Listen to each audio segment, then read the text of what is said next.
সমিতি জিন্দাবাদ জিন্দাবাদ জিন্দাবাদ মহিলা সংগ্ৰাম সমিতি জিন্দাবাদ জিন্দাবাদ জিন্দাবাদ জঙ্গী আন্দোলনৰ হুংকাৰ ধুবুৰী জিলা কোচ ৰাজবংশী সংগ্ৰাম সমিতিৰ গোলকগঞ্জৰ বিৰাটনগৰ চাৰিআলিত সিনিয়ৰ সেকেন্ডাৰী স্কুলত কোচ ৰাজবংশী সংগ্ৰাম সমিতিৰ আৰু কোচ ৰাজবংশী মহিলা সমিতিৰ এখন আঞ্চলিক কমিটি গঠন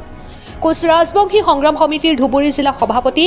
জগদীশ চন্দ্ৰ ৰায় আৰু কেন্দ্ৰীয় সম্পাদক দুলাল ৰায়ৰ নেতৃত্বত ৩১ জনীয়া কোচ ৰাজবংশী সংগ্ৰাম সমিতিৰ বিৰাটনগৰ চাৰিআলি আঞ্চলিক কমিটি গঠন আৰু ৩১ জনীয়া কোচ ৰাজবংশী মহিলা সমিতিৰ বিৰাটনগৰ চাৰিআলি আঞ্চলিক কমিটি গঠন কৰে কমতাপুৰ ৰাজ্য গঠন কোচ ৰাজবংশী জনগোষ্ঠীৰ জনজাতিকৰণ আৰু কোচ ৰাজবংশী সংগ্ৰাম সমিতিৰ বিভিন্ন সমস্যাৰ সমাধান কৰাৰ বাবে কোচ ৰাজবংশী সংগ্ৰাম সমিতিয়ে চৰকাৰক দাবী জনায়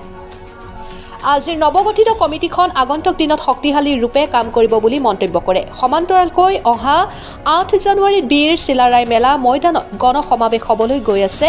উক্ত সমাৱেশত বিভিন্ন ধৰণৰ কাৰ্যসূচী হাতত লোৱা হ'ব বুলিও জনায় আৰু ২০২৬ নিৰ্বাচনৰ পূৰ্বে কোচ ৰাজবংশীসকলৰ দীৰ্ঘদিনীয়া ঐতিহাসিক পৃথক কমতাপুৰৰ দাবী যদি পূৰ্ণ নহয় তেন্তে চৰকাৰে তাৰ পৰিণাম ভোগ কৰিবলগীয়া হ'ব বুলি জনায় আৰু লগতে বিভিন্ন ধৰণৰ চৰকাৰ বিৰোধী শ্লোগান দিয়ে লগতে আগন্তুক দিনত জঙ্গী আন্দোলনৰ হুংকাৰ প্ৰদান কৰে ইয়াৰ বাবেও ৰাজ্যৰ চৰকাৰে জগৰীয়া হ'ব বুলি ভাবুকি প্ৰতিহত কৰে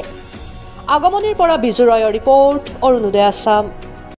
জিন্দাবাদ জিন্দাবাদ জিন্দাবাদ মহিলা সংগ্ৰাম সমিতি জিন্দাবাদ জিন্দাবাদ জিন্দাবাদ বিৰাটনগৰ চাৰিআলি আঞ্চলিক কেয়াৰ আছে জিন্দাবাদ জিন্দাবাদ জিন্দাবাদ বিৰাটনগৰ চাৰিআলি সিনিয়ৰ সেকেন্ডাৰী স্কুলত বিৰাটনগৰ চাৰিআলি কোচ ৰাজবংশী সংগ্ৰাম সমিতি বিৰাটনগৰ চাৰিআলি কোচ ৰাজবংশী মহিলা সংগ্ৰাম সমিতিৰ এখনকৈ দুখন সাধাৰণ সভাৰ জৰিয়তে নতুনকৈ আঞ্চলিক সমিতি গঠন কৰা হ'ল সংগ্ৰাম সমিতিৰ আগত যি সবল স্থিতি আছিল তাতকৈ আকৌ বেছিকৈ সবল স্থিতিত কাম কৰিব বুলি সকলোৱে প্ৰতিশ্ৰুতি গ্ৰহণ কৰিছে ইয়াত আৰু আমি এই আপোনালোকৰ জৰিয়তে অসম চৰকাৰক আকৌ আমি সকীয়াই দিব বিচাৰিছোঁ যে এই কোচ ৰাজবংশী জনগোষ্ঠীটো কিমানবাৰ এই জনগোষ্ঠীটোক অৱহেলিত প্ৰাপ্য অধিকাৰৰ পৰা বঞ্চিত লাঞ্ছিত এই জনগোষ্ঠীটোক অসম চৰকাৰ আৰু কেন্দ্ৰীয় চৰকাৰে যি আভুৱা বকি আছে সেই আভুৱা বকাৰ আমি এই উদ্দেশ্যে কোচ ৰাজবংশী সংগ্ৰাম সমিতি আমি তীব্ৰতৰ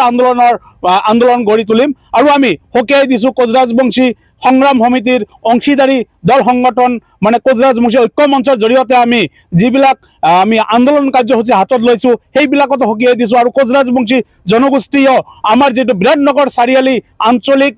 আঞ্চলিকৰ আজি যি প্ৰতিনিধি সভা হ'ল এই প্ৰতিনিধি সভাত মই অসম চৰকাৰক সকীয়াই দিব বিচাৰিছোঁ অহা ২০২৬ চনৰ বিধানসভা ইলেকশ্যনৰ আগতে যদি কোচ ৰাজবংশী জনগোষ্ঠীটোৰ প্ৰাপ্য অধিকাৰ আমি জনজাতিকৰণৰ অধিকাৰ নাপাওঁ তেতিয়াহ'লে যি অসমত যিখন চৰকাৰ বহি আছে কোচ ৰাজবংশীসকলৰ গুৰুত্বপূৰ্ণ ভূমিকা আছে সেই গুৰুত্বপূৰ্ণ ভূমিকা আমি আকৌ গ্ৰহণ কৰি সেই যিখন গদিত বহি আছে কোচ ৰাজবংশী জনগোষ্ঠীৰ কাৰণে সেই গদিৰ পৰা কিন্তু আমি নমুৱাই দিব পাৰিম সেইকাৰণে আমি অসম চৰকাৰক আৰু কেন্দ্ৰীয় চৰকাৰক পুনৰবাৰ আহ্বান জনাইছোঁ যে ২০২৬ চনৰ বিধানসভা ইলেকশ্যনৰ আগতেই কোচ ৰাজবংশী জনগোষ্ঠী জনজাতি কৰিব লাগিব নহ'লে জঙ্গী আন্দোলন কিন্তু আমি হাতত ল'বলৈ বাধ্য হ'ম আৰু জঙ্গী আন্দোলন আমি হাতত ল'মেই তাৰ কাৰণে সম্পূৰ্ণৰূপে কিন্তু অসম আৰু কেন্দ্ৰীয় চৰকাৰে জগৰীয়া হ'ব আৰু আজি আমি এই প্ৰতিনিধি সভাৰ জৰিয়তে আমাৰ কোচ ৰাজবংশী সংগ্ৰাম সমিতিৰ আমাৰ জিলা সমিতিৰ সহসাধাৰণ সম্পাদকৰ পদত অধিষ্ঠিত কৰা হৈছে ৰাহুল ৰায়ক এই কথাটো মই মেছেজ যোগে আপোনালোকৰ জৰিয়তে আমাৰ সৰ্বত্ৰে মই জনাই দিলোঁ আজি মই ধুবুৰী জিলা কোচ ৰাজবংশী সংগ্ৰাম সমিতিৰ প্ৰেচিডেণ্ট হৈ মই ধন্যবাদ জনালোঁ যে আজি আমাৰ নৱগঠিত বিৰাটনগৰ চাৰিআলি আঞ্চলিক কোচ ৰাজবংশী সংগ্ৰাম সমিতি বিৰাটনগৰ চাৰিআলি আঞ্চলিক কোচ ৰাজবংশী মহিলা সংগ্ৰাম সমিতিৰ দুখন আঞ্চলিক কমিটি পূৰ্ণাংগৰূপে আমি ছিনিয়ৰ ছেকেণ্ডেৰী স্কুলত আমি গঠন কৰিলোঁ যে এই গঠনৰ জৰিয়তে মই চৰকাৰক এটা মেছেজ দিব বিচাৰিছোঁ যে চৰকাৰে যিহেতু আমাক কোচ ৰাজবংশী জনগোষ্ঠীক বিভিন্নভাৱে আমাক বঞ্চিত কৰি আছে যে এই বঞ্চিতৰ কাৰণে আমি আমাৰ যে কোচ ৰাজবংশী সংগ্ৰাম সমিতিৰ কেন্দ্ৰীয় সমিতি আছে তাৰ নিৰ্দেশ মৰ্মে আমি অহা জানুৱাৰী মাহৰ ৮ তাৰিখত আমি ধুবুৰী জিলাৰ গোলগঞ্জৰ অন্তৰ্গত বিশ্ব মহাবীৰ চিলাৰায়ৰ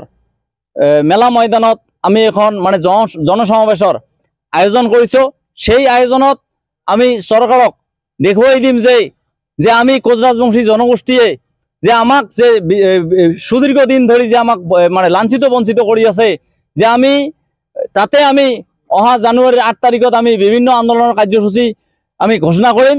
সেইটোৱে আজিৰ মানে সভাত আমি ঘোষণা কৰিলোঁ।